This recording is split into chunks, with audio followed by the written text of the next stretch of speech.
Hello friends.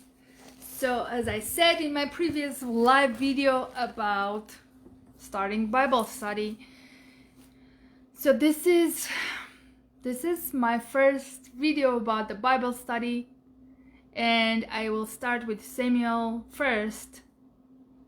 As I said, I'm watching this movie, The King David, which it depicts some of this part of it, this books like Samuel first and second, and I realized that I need more reading done before I watch the movie to compare if the movie actually depicts everything the way it's supposed to be.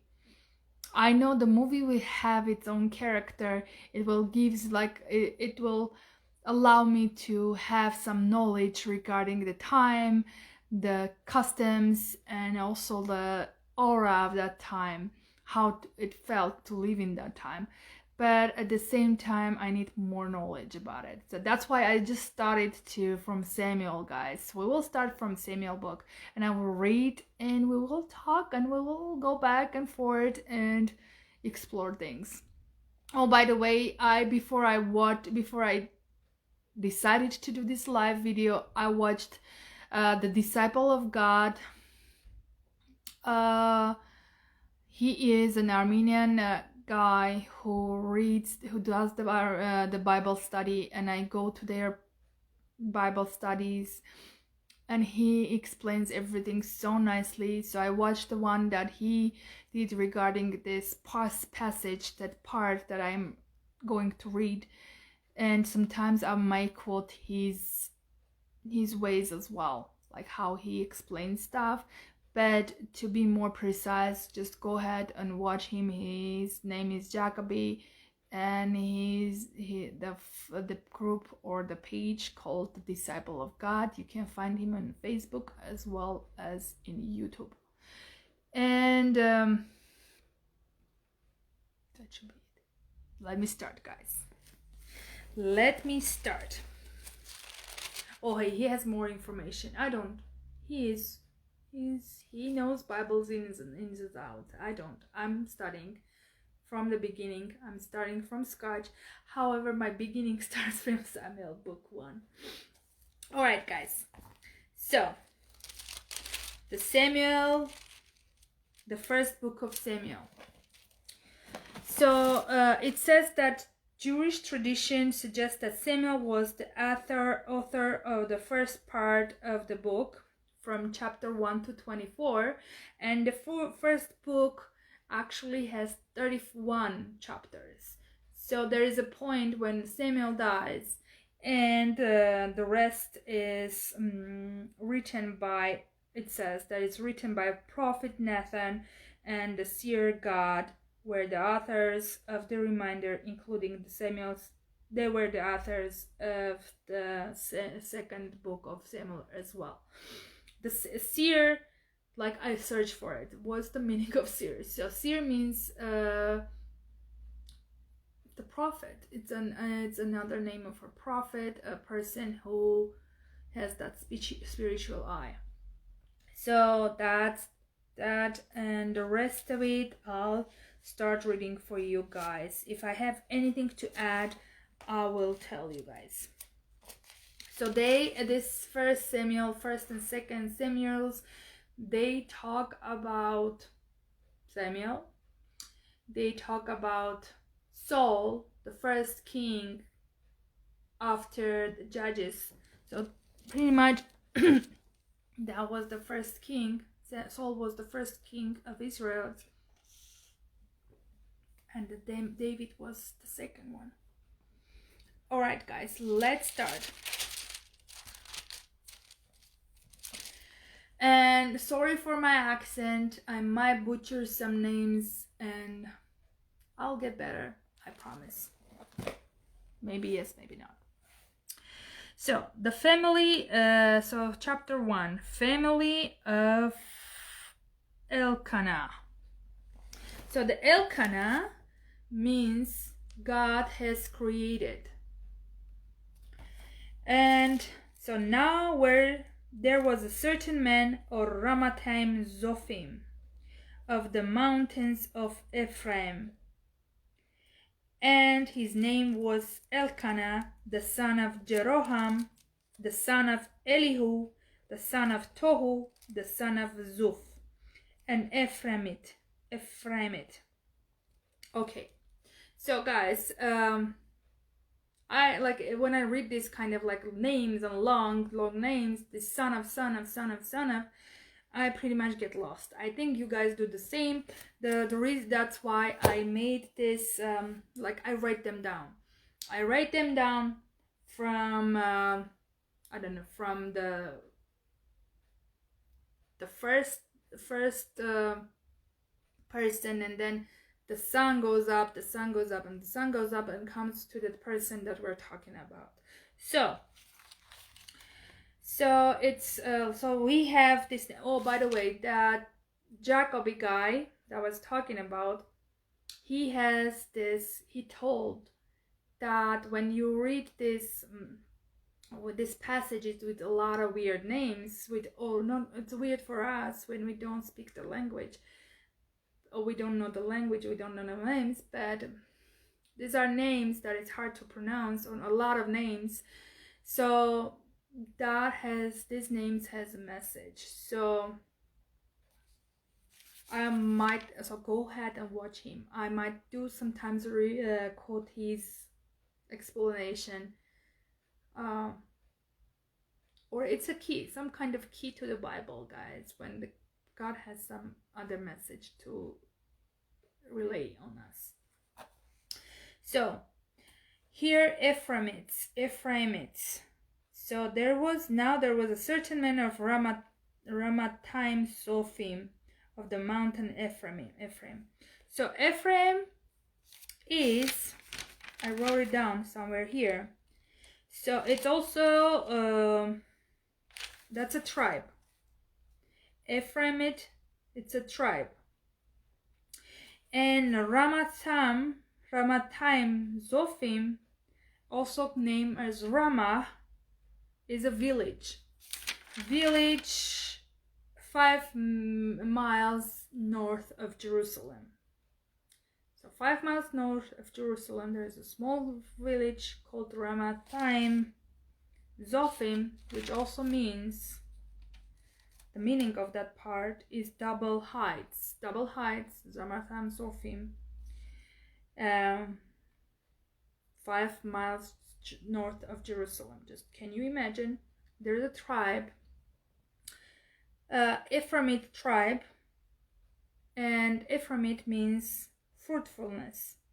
The name, the word Ephraimite, fruitfulness, and tribe.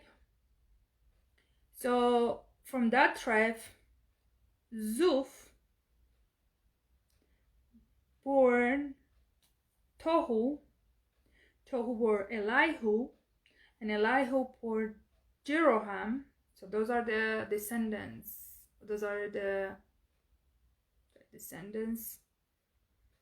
And Elkanah was the son of Jeroham. So there is some meanings to it, guys. So Elkanah means God has created. Jeroham means showing pity. Elihu, he is my God, means he is my God. Tohu, lovely, lowly. And Zuph means honeycomb. So Ephraimite means fruitfulness. So these are the names that pretty much later on we can create some kind of message through this. Alright, so that's that part. And he had 2 wives. The name of one was Hannah, the name of the other was Peninnah. So here,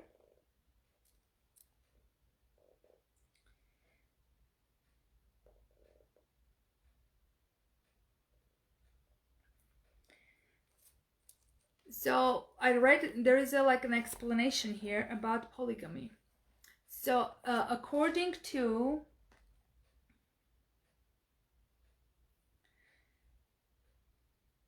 Deuteronomy 17, chapter 17, they shouldn't get married twice. They're not twice, they have many wives. So let me go back to 17:17. This is about about having many wives at the same time. Okay, where is Deuteronomy? 17. Next time I will be more prepared, guys. This is my first time. I'm trying to do like to not procrastinate, but do it. Maybe someone will need this message. Okay, it says it's about all these rules. So it says, neither shall he multiply wives for himself, lest his heart turn away. So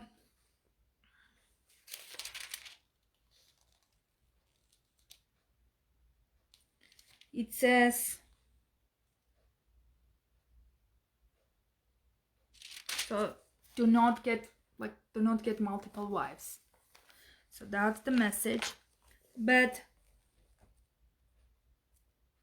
Elkanah, being a God-fearing guy, he had 2 wives, Hannah and Peninnah. Peninnah had children, but Hannah had no children. So in this information, there is like a small passage explanation in this Bible stating that polygamy was an accepted social custom throughout the ancient Middle East. It was also a common practice among the ancient Israelites. In ancient Israel, failure to have children was regarded as a family tragedy for several reasons. In an agrarian culture, children were needed to help with work of everyday life. Without sons, the family name would not be preserved, and without an heir, the family will be unable to maintain its place in the tribal allotments. Finally, a woman without children would never be the mother or an ancestor of the promised Messiah for Christ. Elkanah most likely took a second wife, Peninnah, for a reason that was legitimate in the ancient world. His first wife was barren. At that time, the blame for not having children was always assigned to the woman, and the barrenness was often the cause of divorce. Even though polygamy was an accepted custom, God's law warned rulers against marrying many women. That was the Deuteronomy 17:17 chapter that I just read a minute ago. So, as we see, he married Hannah, assumingly they didn't have children, and later on we will see that he loved Hannah very much. So I assume that he married Peninnah because he couldn't have children with Hannah. So this man went up for his city yearly to worship and sacrifice to the Lord of hosts in Shiloh. So we have names in here. So Shiloh is a place here located about 20 miles north of Jerusalem, was the religious center for the nation at the time of the location of tabernacle. Okay, so the tabernacle, though I have it written down somewhere here, called the tent of meeting. So it's a tent of God. Dwelling place was an earthly portable dwelling place of God. A heavenly throne of God. A tent. It contained the Ark of Covenant. The Ark of Covenant is a gold-covered wooden chest with 2 cherubims. They have the cherubims where there's like these creatures, these angelic creatures that so they have these creatures, this cherubim, have 4 faces and 2 wings, like long wings. Faces are in 4 faces. One face was a lion, all white animals as a meaning of all white animals. The second was an ox, a domestic animal. A human, the third one is a human face, like meaning the whole humanity, and an eagle one, and the fourth one is an eagle, all birds. They cover mercy seat. So this like two cherubims with these four heads, with these like wings, each end of the tabernacle, each end of Ark of Covenant, the chest, with these like stretched wings. They cover the mercy seat. So the mercy seat is the gold lid plated on the Ark of Covenant. So it's the lid of the covenant, so the lid of the chest.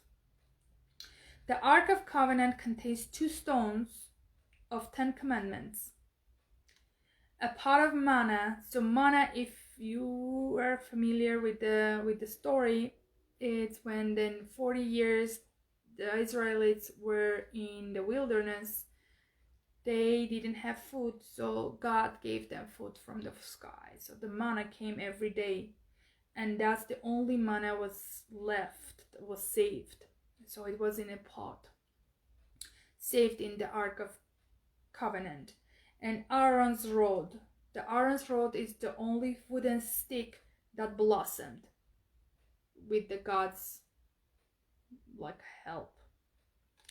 The high priest can enter the place 1 time a year and ask for forgiveness for the nation's sin, and sprinkle blood on the mercy seat.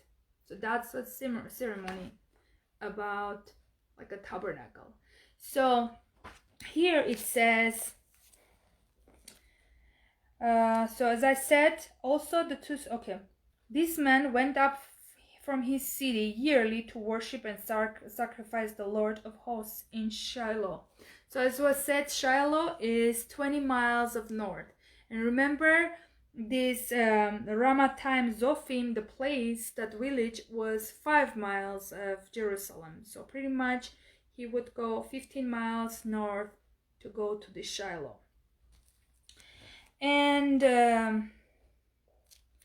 so there is like an explanation under this. It says, yearly, God's law called for the Israelites to attend 3 annual pilgrim festivals in Jerusalem. So there were 3 festivals for God, and they yearly, the people will go there to worship God. Okay, so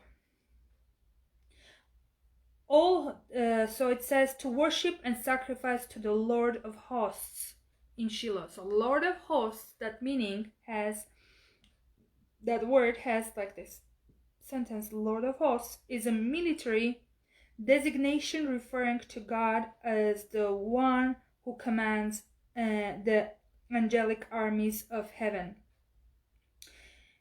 and the armies of Israel.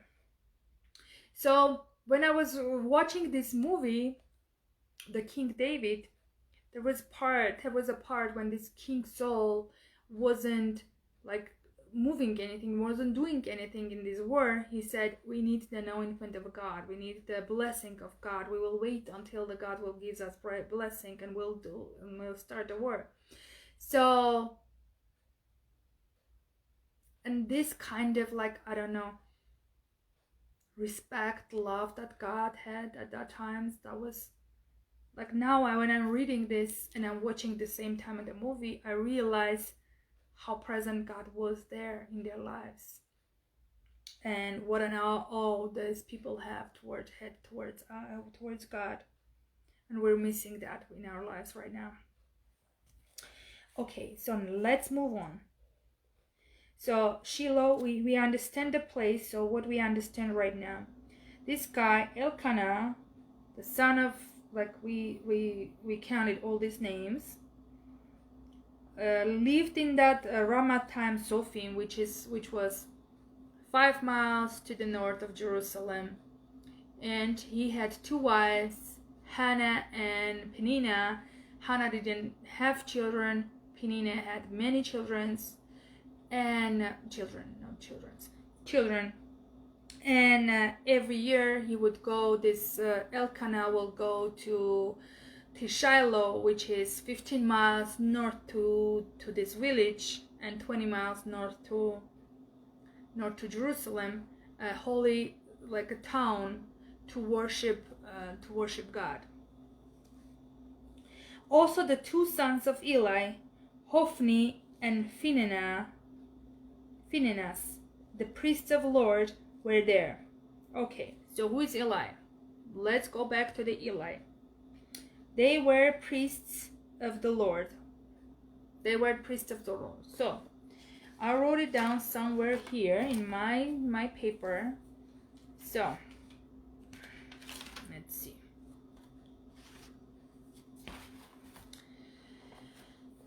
So according to this, I don't know, was it Exodus? I don't remember. As I said, I don't remember that back then. I have to go and study that part. But Aaron was the high priest. Aaron and his lineage was assigned to be the high priests of Israel nation. And Aaron had 4 sons. I read it. It's not here. I went and did some study there. So Nadab and Abihu were these first 2 sons were the high priests.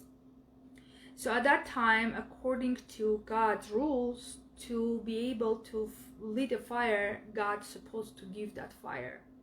So they will wait for God to give that fire. So apparently, these 2 priests went to give this to give that burnt offering to the God. They used some other fire. They didn't wait for God, and they died. Because of that mistake, they died. So Aaron's 2 sons, and they didn't have children. So this high priest's office pretty much went to these other sons. So in the beginning, not in Samuel, before Samuel, it was said that Eleazar had a son, Phinehas,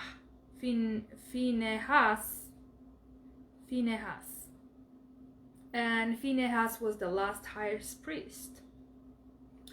But in these explanations, it says that for some reason, this highest priest office transferred to the 4th son of Aaron, Ithamar. So Ithamar had a son, Eli. So this Eli is the son of Ithamar and a grandchild of Aaron. That's a really, really high rank. Okay, let's see what it says in the explanation here. That was my initial reading regarding this, genealogy. Okay, it says Eli, Hophni, and Phinehas served as priests at Shiloh, officiating at the sacrifices presented in the court of tabernacle. Eli may mean God is high. Hophni may mean tadpole. Phinehas may come from an Egyptian word meaning black one. So do you remember that Phinehas, as I mentioned in this genealogy, Eleazar, the brother of Ithamar, has a son, Phinehas. Now Ithamar's sons, Eli, named his son as well, Phinehas. So Hophni and Phinehas were the priests as well, so they were in that Shiloh, in the high priests for the Lord. Okay, so let's read and let's continue. See, it takes time, we are reading a couple sentences in the passages, and it takes a lot of time to read it through, go back and refer and some kind of understand what's going on there. So it's a really interesting thing. I got on fire today. That's why I want to share it with you guys. Okay. And whenever the time came for Elkanah to make an offering, he would give portions to Peninnah, his wife, and to all her sons and daughters. But to Hannah he would give a double portion, for he loved Hannah, although the Lord had closed her womb. Okay, so as I said, remember we read about the polygamy part, which states that it wasn't allowed, but it was a custom in that time to get married for the second time if you don't have children in your first marriage. And that's now we understand that he actually loved Hannah very much, and he gave portions to his second wife into his old children, but he gave double portion to Hannah, although she didn't have children. And here it says the double portion was designed to compensate Hannah for her lack of children and demonstrate Elkanah's love for her. The Lord has closed her womb. God is the one who provides the ability to conceive children. So God's the one who gives you the blessing to have children. So next one. Do you have any other explanations here? No. Okay. And her rival also provoked her severely to make her miserable, because the Lord had closed her womb. So, and her rival, here it says her rival, like Hannah's rival, which was,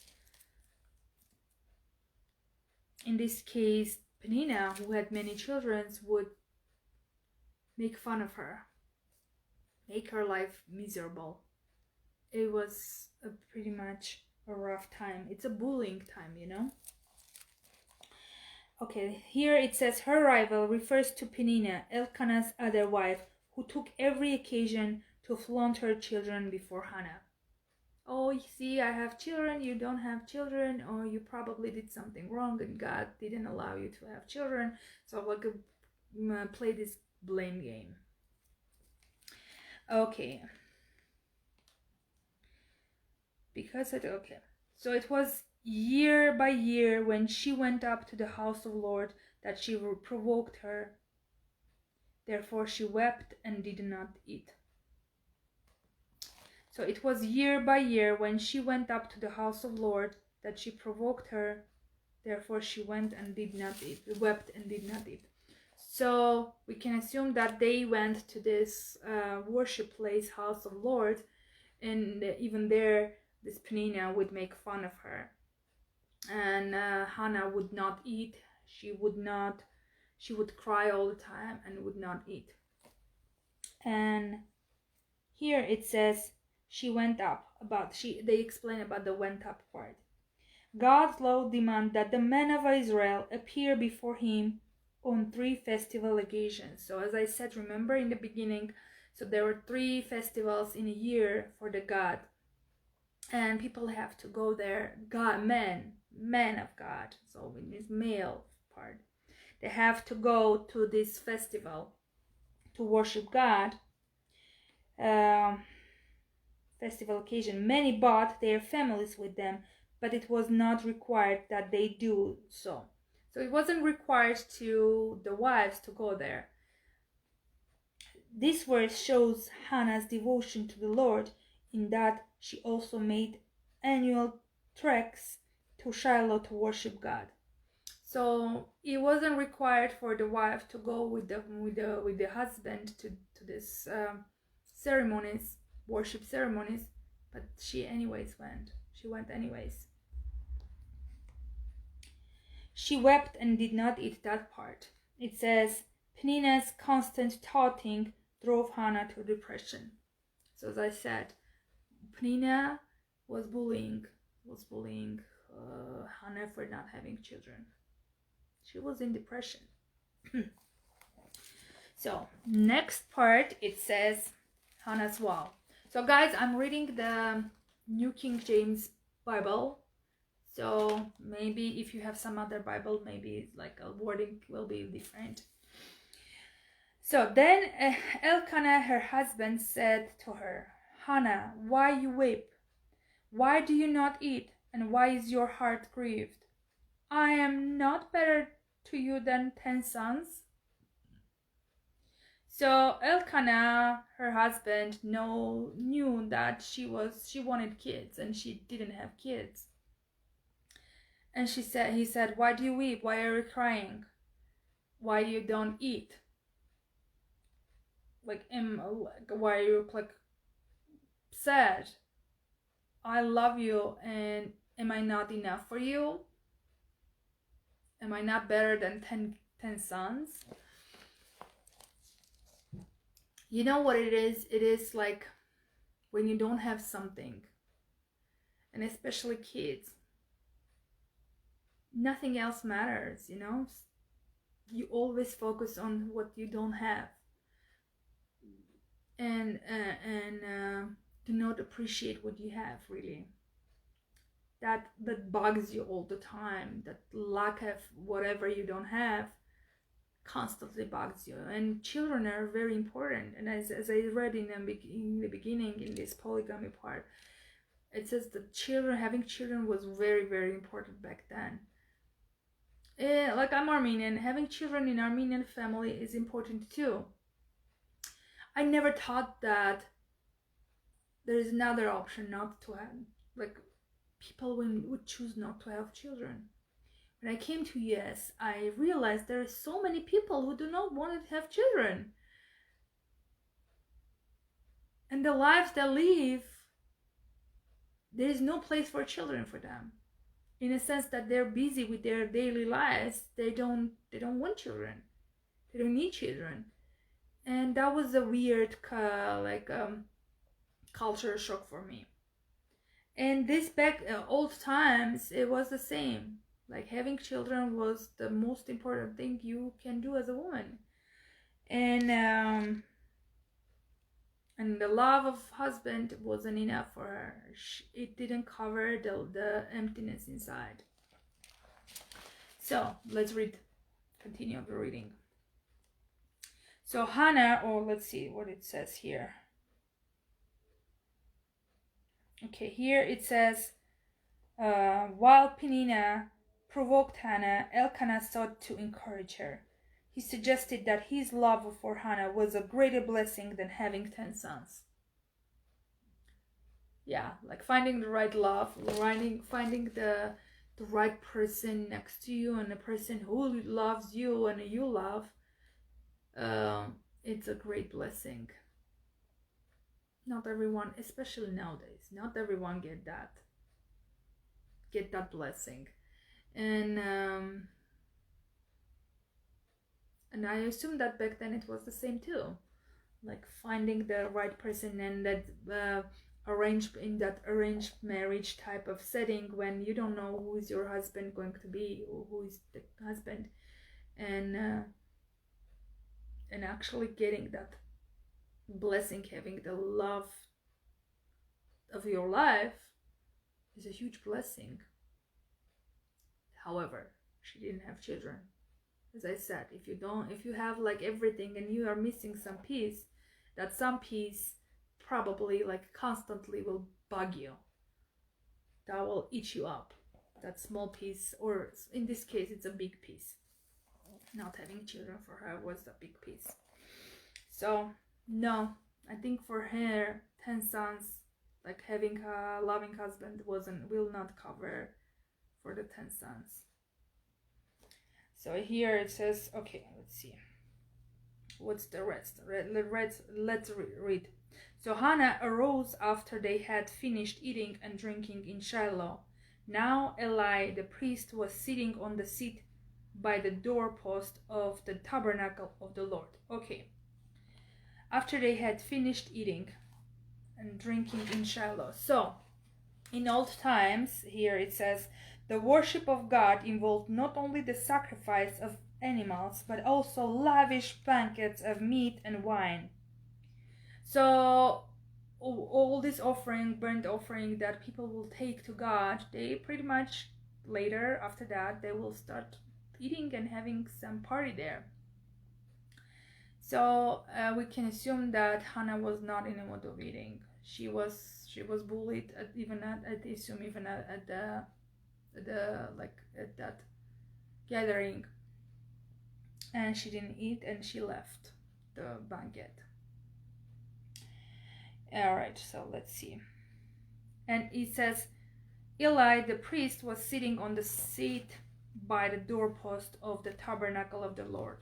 So Eli, as we remember, we went to this genealogy part. So Eli, the grandchild of Aaron, the highest priest, and his two sons were the high priests in this town, Shiloh, and they were the guards of the tabernacle. And it says Eli the priest was sitting on a doorpost of the tabernacle of the Lord. So there he's pretty much guarding that tent. And let's see what it says here. Eli, Israel's high priest and judge, was from family of Ithamar, Aaron's fourth son.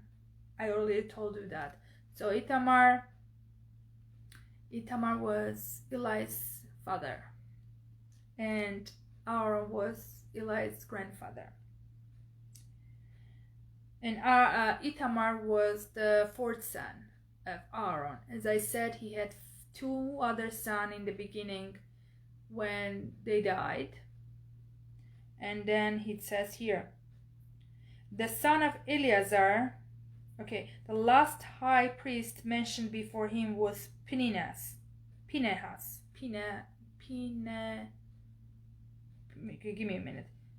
Phinehas. Oh my God, Phinehas. So before him was Phinehas, the son of Eleazar. So the Eleazar was Ithamar's brother, Aaron's third son, and this lineage was the high priest at that time. The last high priest mentioned before him was Phinehas, the son of Eleazar. It is not known why or how the office of high priests passed from house of Eleazar to the Ithamar. So there is no indication how it happened that high priest's office transferred from Eleazar's lineage into Ithamar's lineage. The doorpost of tabernacle, like this part refers to the entrance of the place of worship where people would approach Eli for judicial rulings. So he was the high priest, so everyone who had any questions or he was the judge too, so they will approach him with their concerns and problems. And now we're back to the Bible, guys. And she was in bitterness of soul and prayed to the Lord and wept in anguish. Then she made a vow and said, O Lord of hosts, if you will indeed look on affliction of your maidservant and remember me, and not forget your maidservant, but will give your maidservant a male child, when I will give him to the Lord. Then I will give him to the Lord all the days of his life, and no razor shall come upon his head. So it says that Hannah was in despair. So she went to this praying place and starting to pray. She was sad and bitterness of soul, prayed the Lord and wept. She was crying and praying. And she made a vow. She said, if you give me a son, I will, it says, give him to the Lord. I will give you back. I will give him back to you to serve you. And it says, and no razor shall come upon his head. So what no razor should come upon his head means, I wrote it down somewhere. Give me a minute, guys. All right, so it's the law of Nazarites. So it's the Nazarite law, means in Numbers, it's in Numbers 6 to 6, chapter 6 from 6. not shave his head, not drink wine, and not be around dead body. So that's the law of Nazareth. So usually it's a kind of like a vow with God, and you're asking God something, and you keep this like part, not to shave your head and not to drink wine and not be around dead body, and keep the vow. And it's for a few weeks or for a month or so, but she is promising that she will give her son forever, not for a month, for two, or just for forever.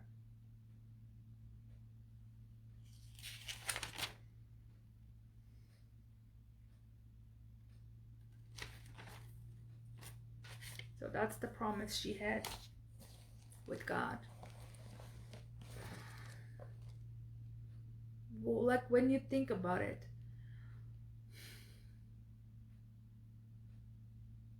she wanted a son. She wanted a baby. And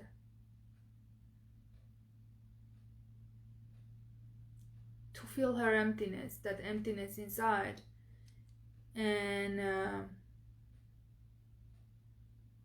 but at the same time, she promised her son to God. What a big trust, guys. What a big trust. It means that I will have a son, but I'll know my son is safe. My son is serving you, and he's safe because you will be in charge of my son. You will be protecting my son. What a selfless, wow, you know? You want that child so much, and at the same time you're ready to be a part of that child forever.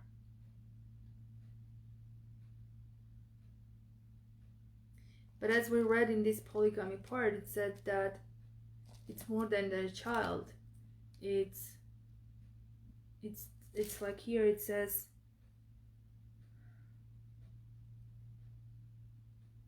it's an heir. The family would be unable to maintain its place in the tribal allotment. Finally, a woman without children, he never be a mother or an ancestor. So she will be an ancestor. So it was more important to be an ancestor than to be around your son. So that was the promise she had. So let's read.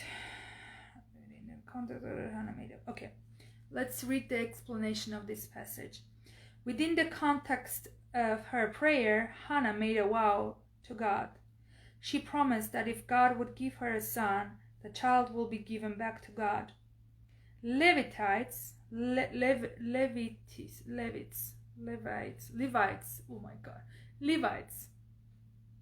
customarily served from age 25 to 50. Yet Hannah dedicated her son for lifelong service. So here it says, so in this passage, okay, give me a minute. You give me a mail, I will give you back service. So according to this law, Levites law, so they can only be serving God in the tabernacle from the ages 25 to 50. After the 50, they pretty much retire from that service, but they still can stay around in that area and then work, but not specifically in the tabernacle. But she pretty much promised that even though there is a law, she's ready to give up her son for Lord, to serve him, no matter the age. And that razor part, I already read about it. That's called the Nazareth law, the law of Nazareth. That the kid will stay there forever. Like that was that not shaving head, not drinking wine, not being around dead body for a specific period of time. In this case, for the whole life, for his whole life. Okay. And like I'm continuing reading in the Bible, not the explanation, guys. And it happened as she continued praying before the Lord that Eli watched her mouth. And now Hannah spoke in her heart. Only her lips moved, but her voice was not heard. Therefore Eli thought she was drunk. So Eli said to her, "How long will you be drunk? Put your wine away from you." Okay. Eli watched her mouth. That's the explanation, guys. From a distance, Eli was unable to understand what Hannah was saying because of the long time she spent in prayer. Eli assumed that she had drunk too much wine. Okay. So you can imagine like a woman weeping, crying, and it's like a place. I don't know if it's like if only one person can go, or it's just like public can go there and pray. So she was there, and probably she was talking, she was weeping, and in her mind, not expressing, not talking like by the words, like you wouldn't hear the words, but she was like talking in her mind, and because she spent and she was so emotional in her prayer, maybe articulated as well. Eli from far assumed that she's drunk, because as we remember, when people would bring these burnt offerings, they would sit and eat their burnt offerings as well. So they assumed, and they bring wine too. So they assumed that Eli assumed that she probably drank more than she's supposed to. Okay, let's read the rest of it. But Hannah answered and said, "No, my lord."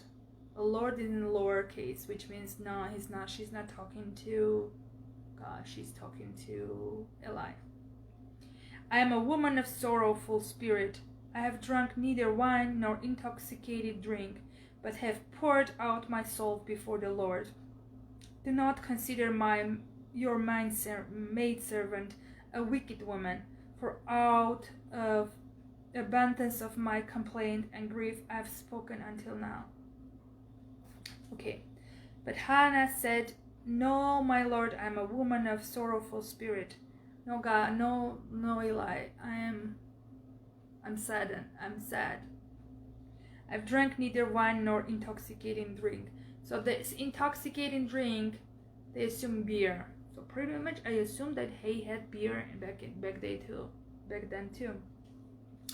So I have poured my soul before the Lord. No, I was talking to God, and I was pouring my soul towards before the God.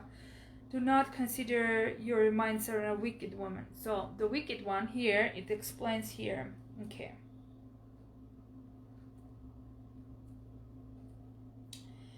The Hebrew for wicked woman, literally daughter of Belial. So Belial, daughter of Belial, means without value, like no value. So don't consider me a woman of no value. Belial was later used as a proper name for Satan. So later the Belial was used, no, not here, but later times in the Bible, Belial was the name for Satan, the without value. So the wicked means without value. Satan without value. Good to know. Until now. Okay. Then Eli answered and said, "Go in peace, and the God of Israel grant your petition which you have asked of him." Go in peace, and the God of Israel grant your petition which you have asked of him. So Eli gave that assurance that, I'm assuming that he got that assurance from God that she will get what she wanted. Wow. Can you imagine that happiness? That happiness that will come upon her. She like, how many years? This, like, we can see that Peninnah had many children, like daughters and sons. We assume that, like, if you add up 2 years, like it was for many years that she didn't have children, and she wanted to have children, and finally she got the promise.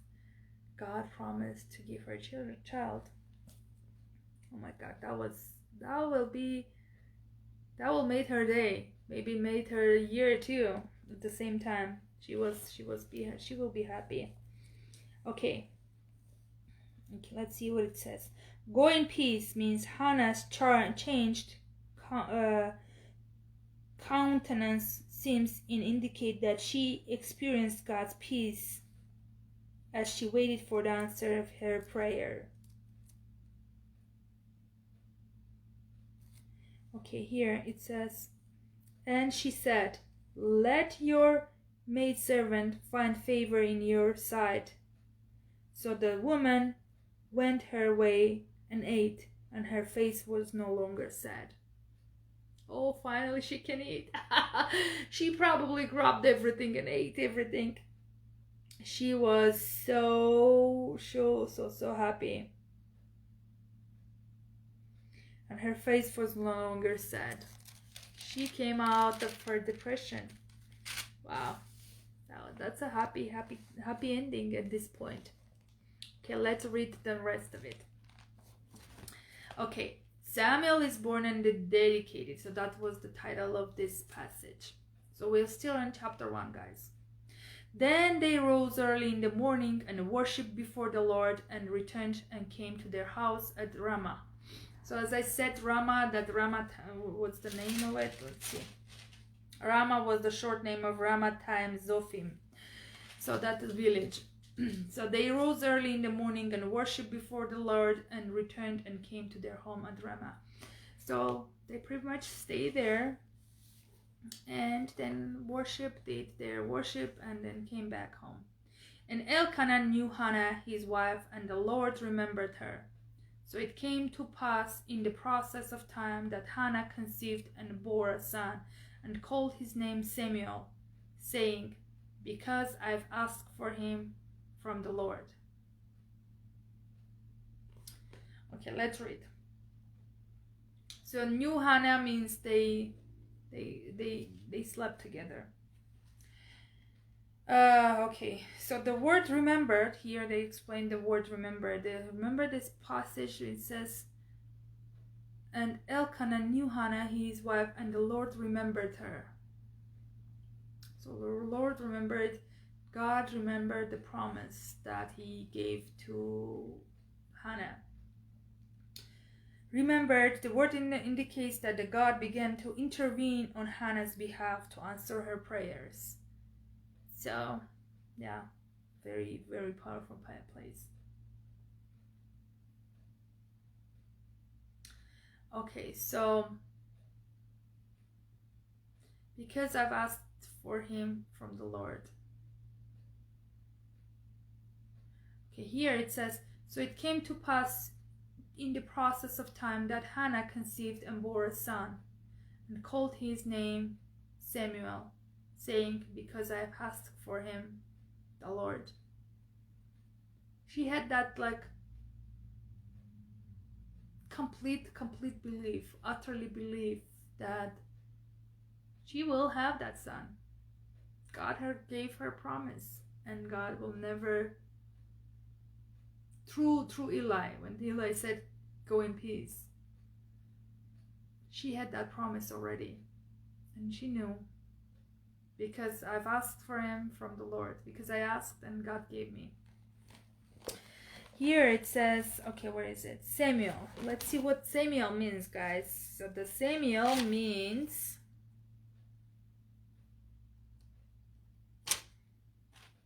okay. Where is the Samuel? I know what it says, Samuel, somewhere here. Maybe it's here. Oh, here. Yeah, sorry, I have it here. So the birth of Hannah's son is part of a long history of godly women and men praying for a child as God's gift. When Hannah gave birth, she named her son Samuel, which means name of God. Name of God. Yeah, nice name. Now the man Elkanah and all his house went up to offer to the Lord their yearly sacrifice and his vow. But Hannah did not go up, for she said to her husband, "Not until the child is weaned. Then I will take him, that he may appear before Lord and remain there forever." Okay. Here it says, now the man Elkanah and his wife went up. So this is the time. So this year after, it's time to go back to this worship place, Shiloh, and give yearly sacrifice.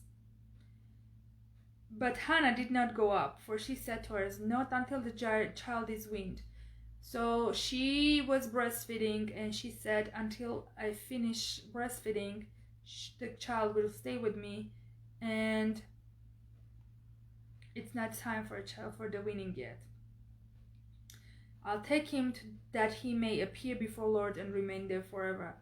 So she said, "I'll take him when I'm done like breastfeeding. I'll take him to the Lord and I'll leave him there." Let's see.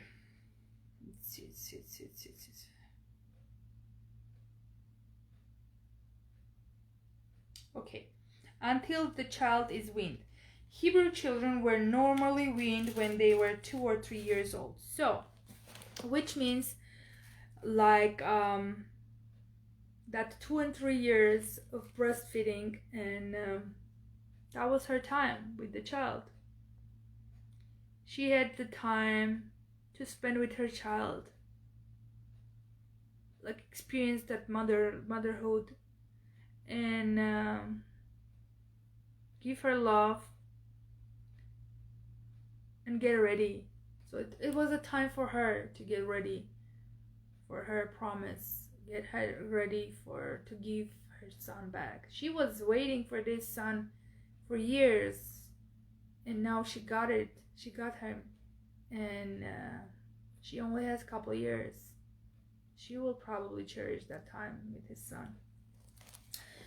And so 2-3 years, but she knew that she would give him back to God. Okay. So Elkanah, her husband, said to her, "Do what seems best to you. Wait until you have weaned him." Okay. So husband agreed. Like he said, "Okay, do whatever you need to do. Wait until you have weaned him.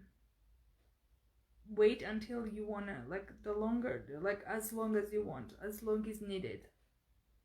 Only let the Lord establish his word." So, which means let be the way God wants. Do whatever needs to do, but be in accordance with God. Like, so here it says, let's see. According to the law, Elkanah might have declared Hannah's vow a rash promise and prohibited her from fulfilling it. The fact that he did not do so shows his love and esteem for Hannah. So, which means that in old times, because because all these promises were like women have to ask their husband agreement, whatever promise they give. If the husband doesn't agree with the promise, he can say, okay, I don't agree with this, and the woman pretty much is free from that promise that she gave. So there is no, I would say, no weight in the woman's promise back then. And but Elkanah was a godly person too. So he said, I love you, my wife, and I love God. I love God and I love you. I guess that's the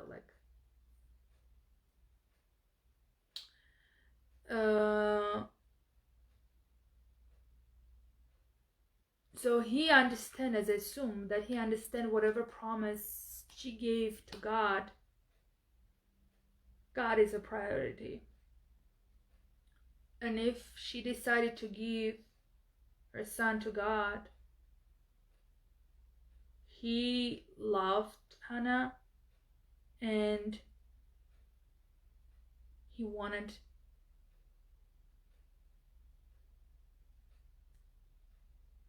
because the priority is God and Hannah is the person she loved. So because the priority is God, the promise is important for God. God gave child to Hannah, a son to Hannah, because of the promise. And he didn't want to be that person to break that promise, I guess. Because the man, I am assuming that the man has more responsibility back then to keep the promise or keep the word. And if he says no, then it's on him. Then it's on him. It's not on Hannah anymore. And he didn't want to be that person between God and the word, the promise. That's my thinking. So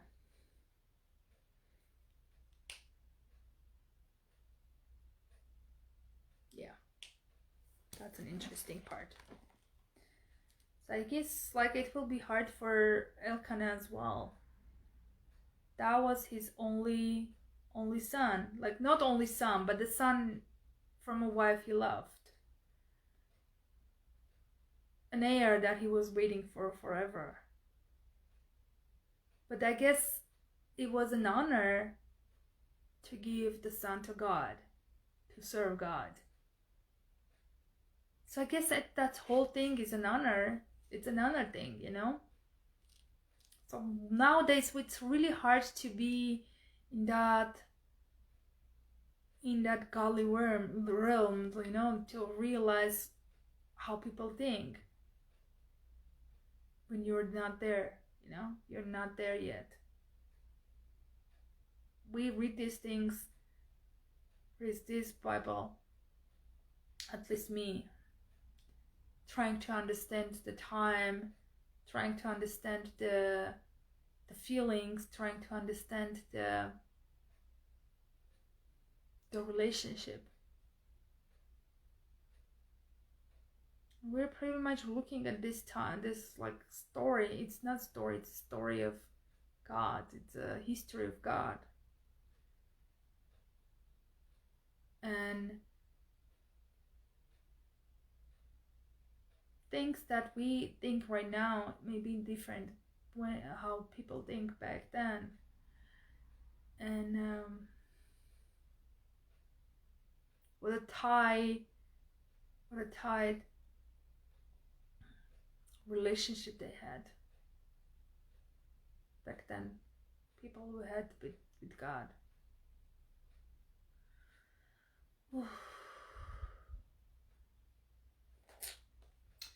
Okay, let's read. So they both had 2-3 years to spend with their child. Okay, now when she had weaned him, she took him up with her with 3 bulls, 1 ephah of flour and a skin of wine, and brought him to the house of Lord in Shiloh. Okay, so what do we have here?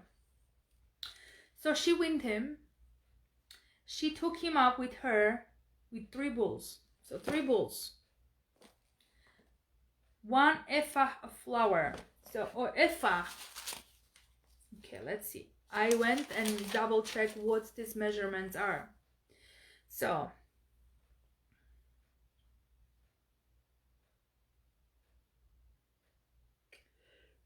oh, sorry.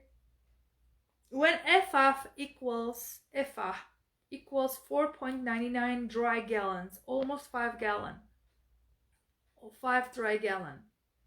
So fine flour. So the fine flour was used to this burnt offering to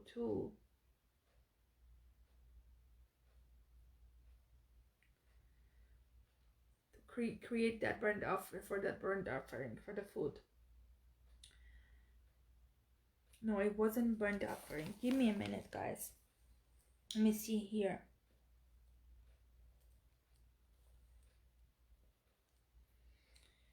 Okay, let me read here what it says, and I'll go back into the referred part. So God's law required that a burnt offering be given at the completion of special vow. 2 of the bulls likely served as a present for Eli, and the 3rd one was sacrificed. 1 ephah was roughly 5 gallons. A skin of wine was the drink offering. So that the flour was used to make bread, and the skin of wine is that big bag for a wine. Usually that skin was an animal skin. So this like a thing was used to store wine. That was all these things were for the offering.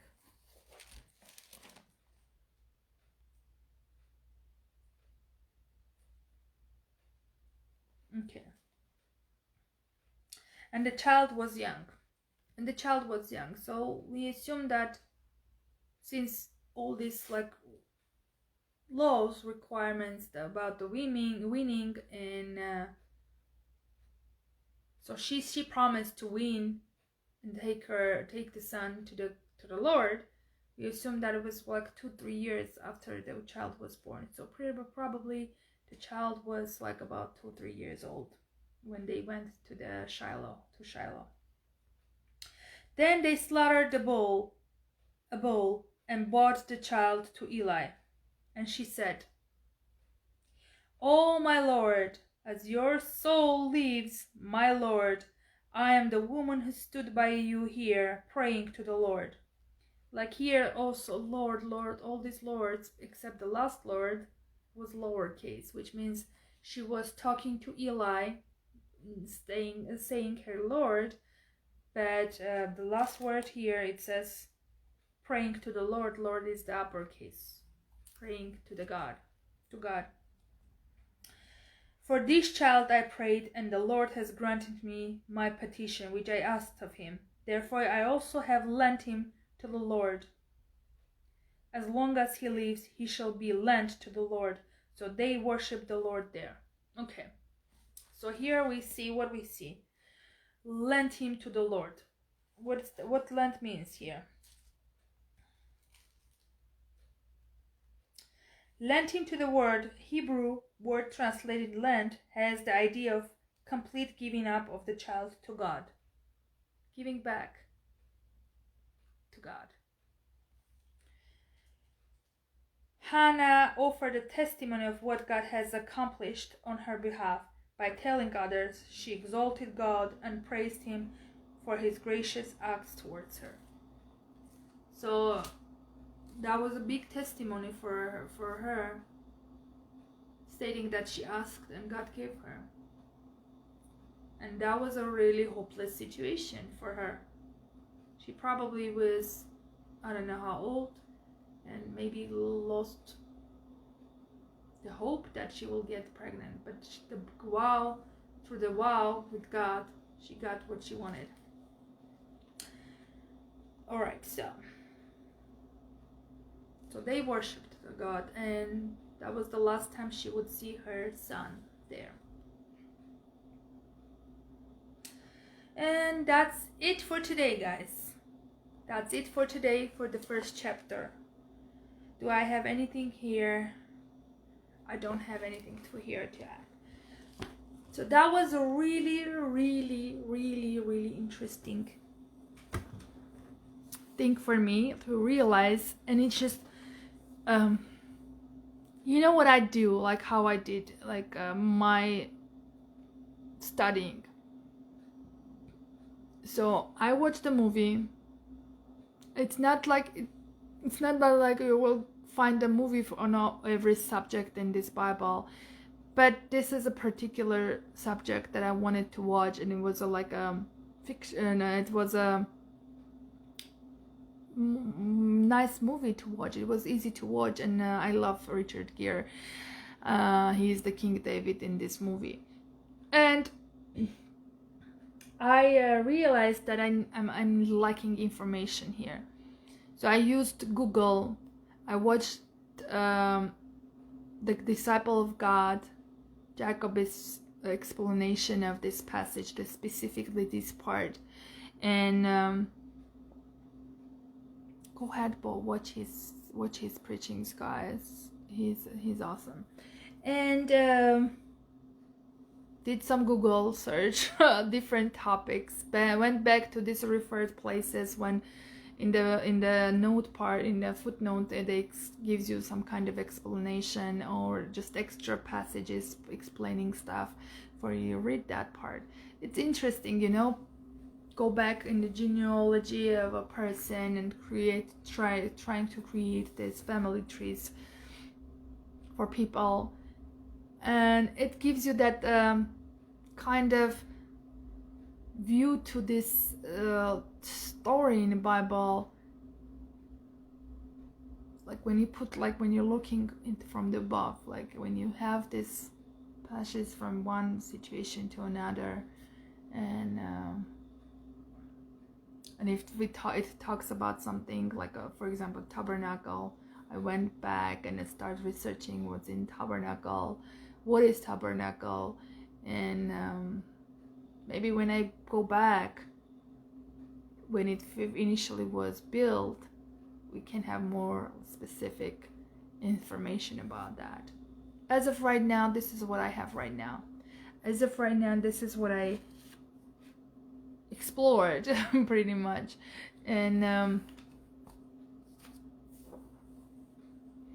that's probably it for today, guys.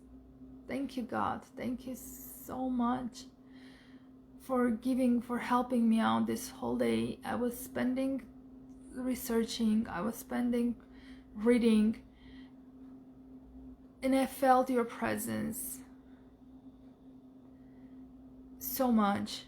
It lit a fire inside me, just doing this research, finding things, and getting to know you better was an eye-opening experience. Thank you so much for giving me this opportunity and for letting me back to this relationship.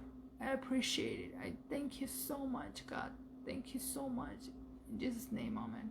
I don't know if I'm praying the right way, guys. I have no idea. But that's the thing. I will learn. It's my first step. So tomorrow, when I read a little bit more, it's like 3 o'clock right now at night. So if at 3 o'clock in the morning, actually. So when I sleep today and I read a little bit more and study a little bit more, then I'll have a little bit more to talk to you guys. And you know what's my plan is? Go back. So this movie starts with David. So pretty much a little bit when I have to read a little bit more before I start watching the movie, because the things in a book, in the Bible, are more than the movie. So movie starts like pretty much probably in between, or I have to read a little bit more to get to the point when the movie starts. So I have to do a lot of research before I start watching movie. I don't know if I'll make it to see the movie tomorrow. I don't want to watch it. As I said, I want to do the reading first. So that's probably it for today, guys. Thank you so much. I know this is the first time, like, I don't know, you will see this video if you want. This is a recording for myself. This is a recording that I can go back and watch and remember. And if it will help someone else too, I will be so happy. Let's work towards God's army, guys. The end times is near. That's how I feel, at least. All right, guys. Thank you so much. God bless you. Have a good night. Bye-bye.